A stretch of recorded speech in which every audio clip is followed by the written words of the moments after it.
তারা অবশ্যই ফ্লোরে এখানে থাকবে, ফ্লোরে যাবেন না, লাইনটা দাঁড়ান এখানে সবাই।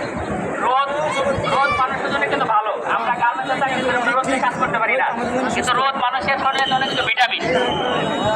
আমরা কিন্তু সেটা কখনোই পাবি না। রোদ, বৃষ্টি, গরম, ঠান্ডা সবই লাগবে। যারা কৃষি কাজ করে তারা কিন্তু অসুস্থ হয় না। তারা গার্মেন্টসে যে লাইটের নিচে কি হয়ে যায়, শরীর ঠান্ডা হয়ে যায়, তারপরে অবস্থা খারাপ হয়ে যায়।